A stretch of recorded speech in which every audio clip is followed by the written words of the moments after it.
오늘 보는 지문도 역시 유명한 지문인데요. 좀 어려울 수도 있는데 일단 여러분들이 이 지문을 다 읽었다고는 전제를 놓고 수업을 진행하도록 할게요.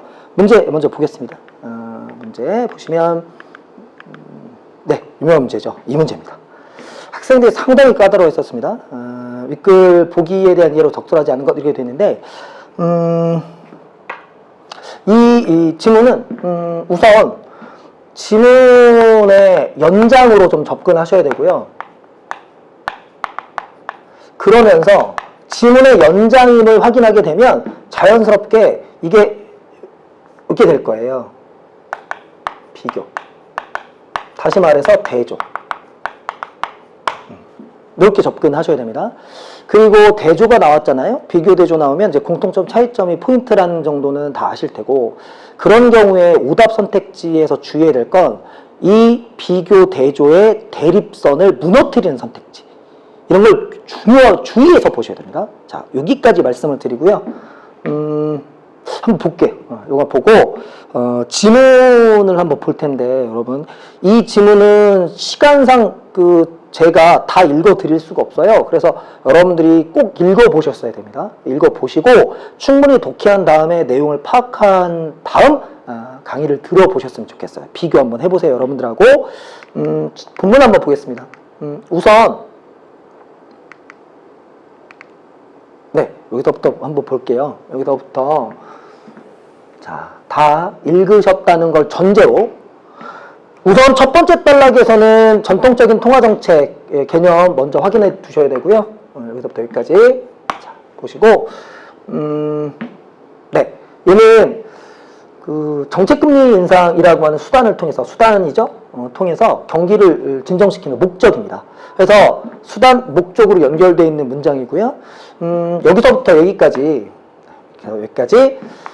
과정으로 정보가 처리가 돼요. 그 과정과 인과로 처리가 되는데, 여러분 여기서 조금 신경 쓰셔야 될 부분은 여기서부터 여기까지가 만약에 본인이 감당할 수가 없다, 그러면 가볍게 정리를 하고 가는 습관을 들이는 게 좋아요. 그리고 이 정리를 할 때 선생님 여기는 뭐 다 정리해 드리진 않겠지만, 얘가 지금 이렇게 되거든요. 본문에서는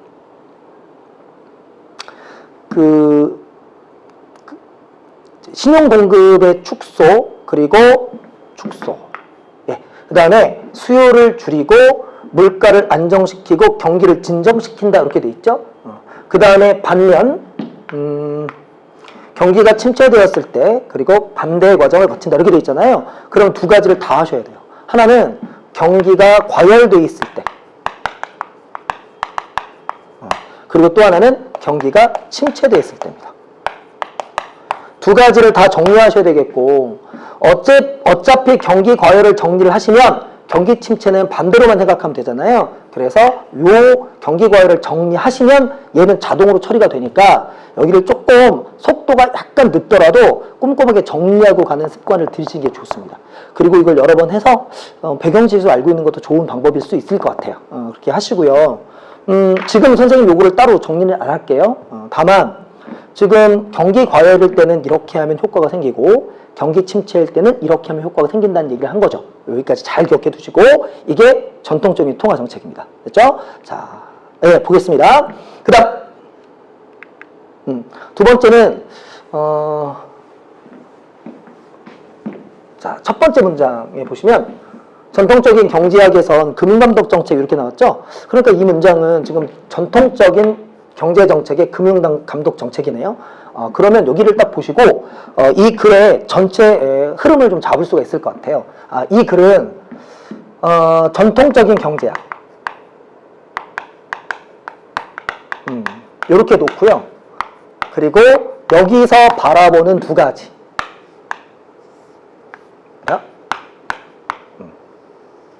그렇죠? 첫 번째 통화정책, 그리고 두 번째 금융감독 정책. 이렇게 해서 두 축으로 글이 전개되는구나 라고 생각하시면 됩니다. 이 정도는 뭐 팁이긴 한데요. 다 아실 거예요. 전통이란 말이 들어가면 보통은 뒤에 이게 전통적인 대상을 뭐 비판하거나 혹은 새로운 대상이 나오죠. 그것까지 염두에 두셔도 좋을 것 같습니다. 자, 이 부분도 선생님이 따로 보진 않을게요. 지금 뭐 너무 길기 때문에 여러분들이 보셨다고 생각하고, 금융감독 정책의 핵심은 미시 건전성입니다. 그래서 미시 건전성 정책을 통해서 개별 금융 기관의 안정성을 도모하고, 그 개별 금융 기관의 안정이 확보가 되면 금융도 건전하게 운영된다라고 하는 거고요. 그때 통화정책과 금융정책은 별로 관계가 없다라고 하는 걸 깔고 들어가는 겁니다. 그러면서 요 미시 건전성이 가장 대표적인 정책으로 자기자본 하한을 설정하는 최저 자기자본 규제가 있다. 이 정도까지만 보고 갈게요.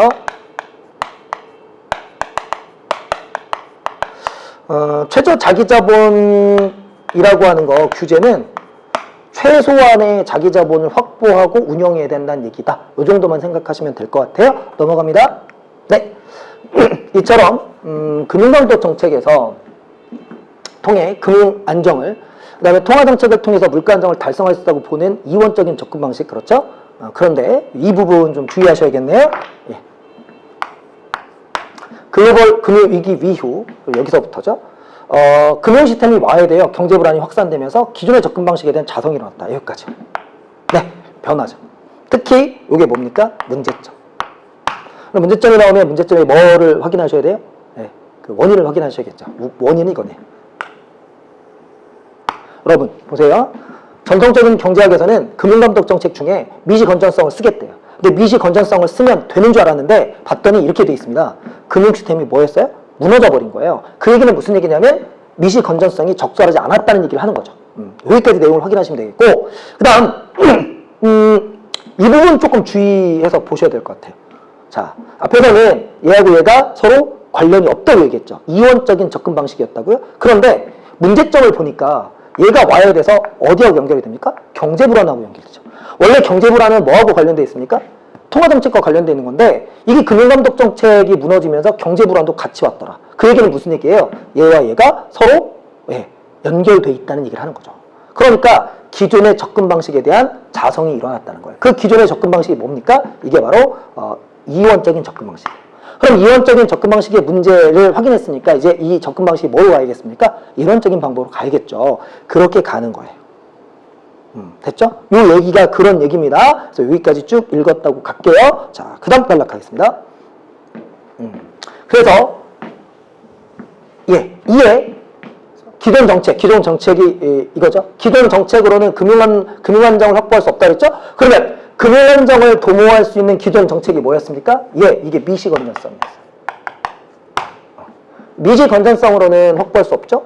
경제 안정을 위해서는 물가 안정뿐만 아니라 물가 안정은 뭘로 하는 거죠? 통화 정책을 하는 거예요. 동의하시죠? 아니라 금융 안정도 필수적인 요건이 밝혀졌다. 두 개가 함께 콜라보돼야 된다는 얘기입니다. 그 결과 미시 건전성 정책은 기존의 금융감독 정책이죠. 거기에 거시 건전성 정책이 추가된 금융감독 정책과 여기까지. 문장이 길잖아요. 한번 끊어주세요.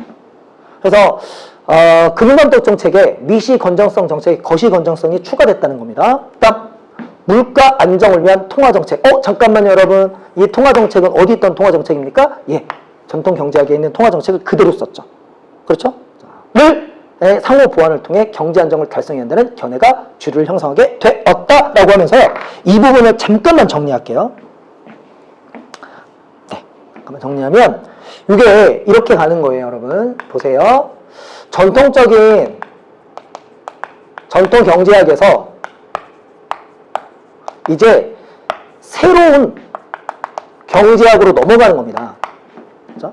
그런데 이때 그러면 여기서 넘어갈 때 변화가 들어가야 될 거 아니에요? 이 변화가 뭐냐 봤더니 여러분 주의하세요. 통화정책은 그대로 갖고 오고, 그럼 이거는 기존의 통화정책이죠? 그러면 이 얘기는 무슨 얘기냐면 통화정책 자체는 뭐가 없다? 문제가 없다. 이런 얘기잖아요. 그런데 기존의 통화정책 이외에 여기에 금융감독 정책의 변화를 가져왔습니다. 그 금융감독 정책이 뭐냐? 금감이라고 할게요. 이게 바로 미시 건전성의 거시 건전성이 결합된 거예요. 자, 이때 여러분 여기서 무슨 생각하셔야 됩니까? 변화된 거, 변화되지 않는 것 이렇게 하는 거예요. 그러니까 전통경제학에서 새로운 경제로 왔는데 변화된 건 금융감독 정책이고 통화정책 자체는 변하지 않았다. 그리고 변화된 거 하나 더는 얘와 얘를 뭐 했다? 콜라보 시켰다. 이 얘기죠. 여기까지 일단 의미를 좀 파악하시는 게 좋아요. 여기까지 놓고요. 선생님 요걸 강조하는 이유가 있습니다. 자, 이렇게 놓고요. 그 다음 단락 가보겠습니다. 그 다음 단락 갔더니 이제 지우고요.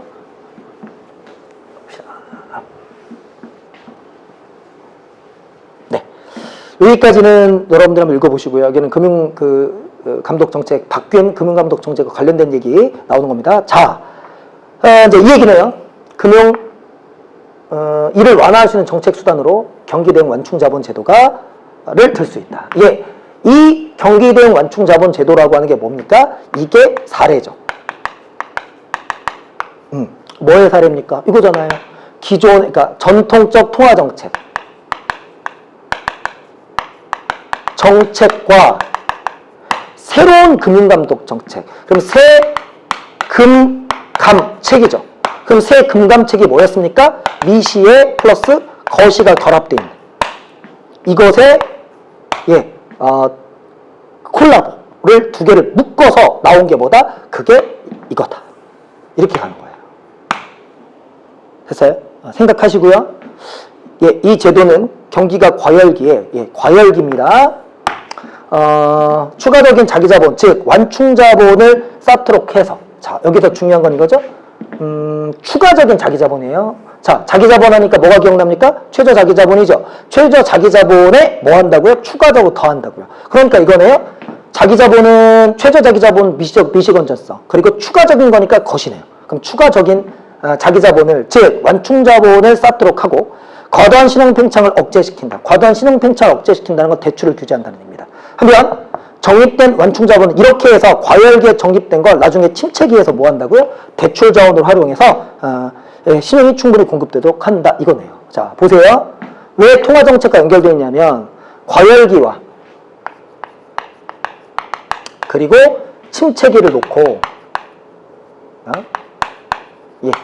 과열기에 이 정책을 통해서 통화량을 조절하죠. 그 다음에 침체기도 마찬가지예요. 이 쌓여있던 추가 자기자본을 통해서 통화량을 뭐 하는 겁니까? 늘려주는 거예요.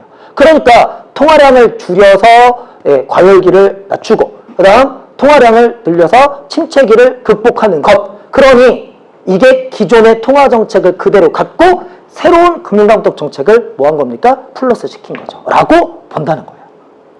이해하시겠죠?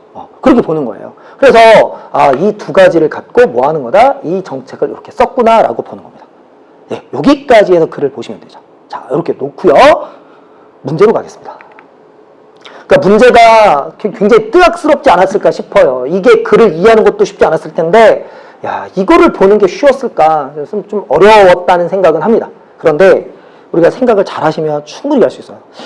우리가 본문의 흐름을 잘 보세요. 지문의 연장이라고 그랬잖아요. 그 본문의 흐름이 어떻게 되냐면 통화정책은 그대로 뭐 하고요? 요거는 그대로 유지했죠.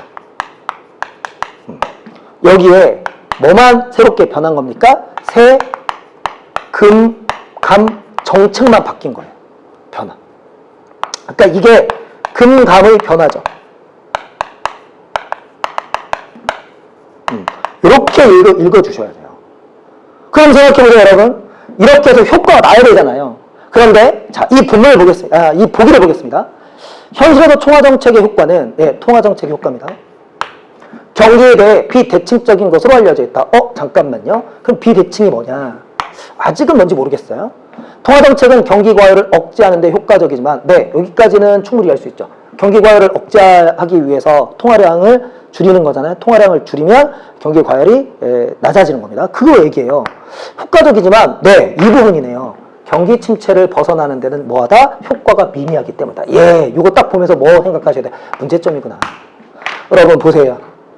통화정책 그대로 유지하고 새로운 금융감독 정책을 실시하면 이게 잘 될 거라고 얘기했잖아요. 본문에서는. 그런데 보기에서는 봤더니 통화정책을 써도 경기 침체기에서 벗어나는 건 효과가 없다. 그럼 이거 뭐예요? 통화정책의 한계 이렇게 가는 거예요. 이해하시겠죠? 이렇게 읽어주셔야 돼요. 그러니까 나중에 답을 고를 때에는 기존의 통화정책이 아닌 새로운 통화정책에 대한 얘기로 들어가줘야 된다는 거예요. 이거 돼요? 이게 기존의 통화정책의 뭐다? 한계다라고 읽을 수 있어야 됩니다. 됐죠? 오케이.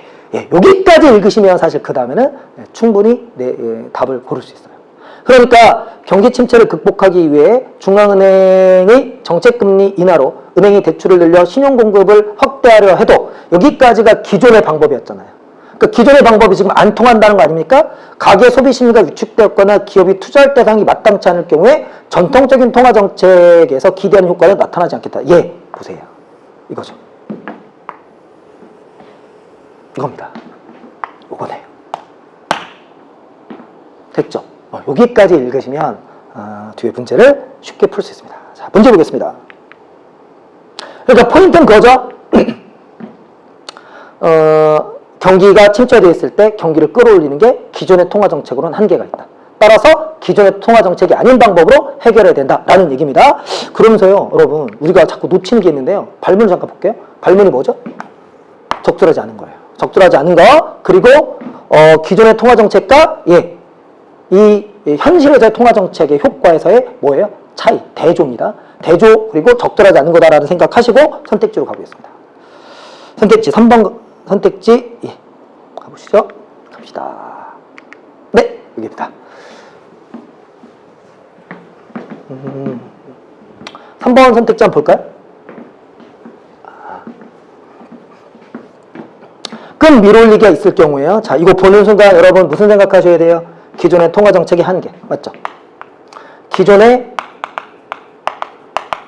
통화정책의 약발이 밟지 않는 겁니다. 여기죠.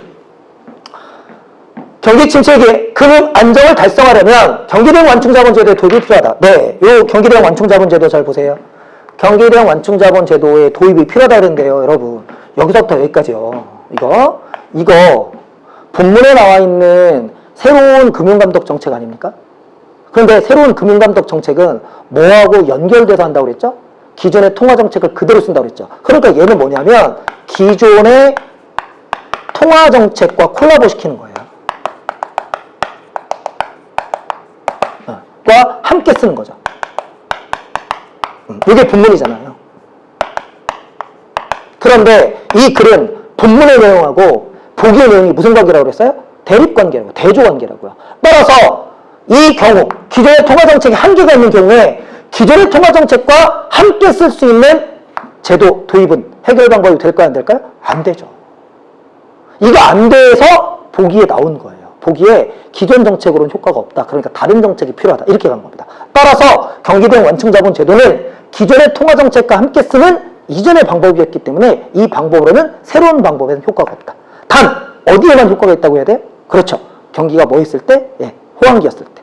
경기가 너무 호황기면 그때 그것을 낮추는 데는 효과적이지만 이렇게 경기가 불황, 침체기일 때는 이걸 높이는데 기존의 정책은 효과적이지 않다. 이렇게 나와야 되는 겁니다. 따라서 정답 3번. 됐죠? 이렇게 해서 문제를 푸셔야 돼요. 그러니까 보기가 나왔을 때 이 보기의 성격이 무엇인지를 좀 잘 판단하시고 보기를 풀기 위해서 내가 이 정보를 어떻게 적용할 것인가에 대한 고민을 하셔야 돼요. 자, 이 예처럼, 이 보기처럼 본문과 대립관계에 있다. 혹은 글의 전체 흐름하고 지문의 연장관계에 있다라고 하면 그 전체 흐름과 연결해서 보기를 볼 수 있어야 됩니다. 그렇게 풀어야 문제를 좀 효과적이고 정확하게 풀 수 있을 겁니다.